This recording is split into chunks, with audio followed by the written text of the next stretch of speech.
If you're new to Canada and wondering, can I even buy a home here without being a citizen? You're not alone. And no, you don't need $1 million or a perfect credit to get started. But what you do need is to know how the system works here. I am Kamiraja, your Windsor insider and a real estate agent who help newcomers like you to turn your Canadian dreams into real property.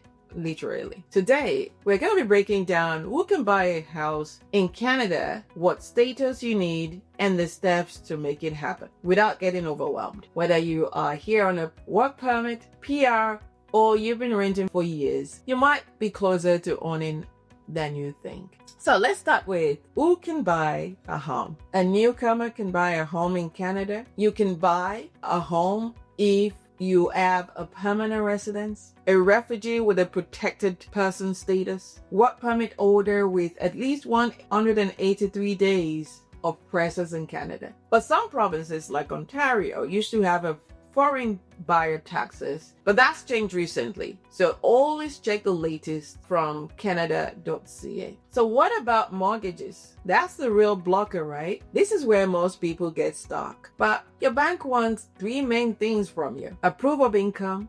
You have a stable job in Canada, usually 3 months plus is ideal. They want to check that you have a good credit history. But many lenders have a new to Canada mortgage program, even if you don't have a long credit file yet. And then there's a down payment. You need as low as 5% to buy a house under $500,000. Yes, just 5%. So if you're new and you don't qualify with a traditional bank, you can also look at lenders who specialize in newcomers. But there are some common myths that stop newcomers from buying a house.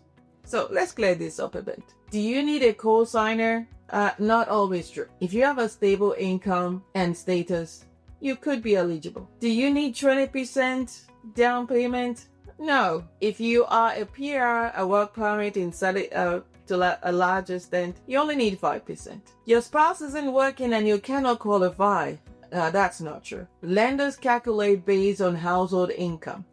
But one income works too. You don't have to wait to get everything all together. Every year you wait, you're paying rent into someone else's mortgage. Usually your landlord will figure this out really soon. Don't wait too long. The longer you leave it, the more the prices of house goes up. Think about the cost of delay and work that out. Renting is not bad. You've heard me say this every time. But renting without a plan is bad. While you're waiting to put a down payment together, check your credit score. Make sure it's okay. Estimate the down payment. If you don't know how much you need, how would you save? Talk to a mortgage specialist who understand newcomers and book a strategy session with me. No pressure, just planning. Don't wait till you feel ready. Start preparing. Even if you're not buying for 6 months, your future self will thank you. Wealth doesn't just appear. Yeah, I'm sure you know. It is planned little by little. If you want to know how close you are to really buying your first home, let's talk.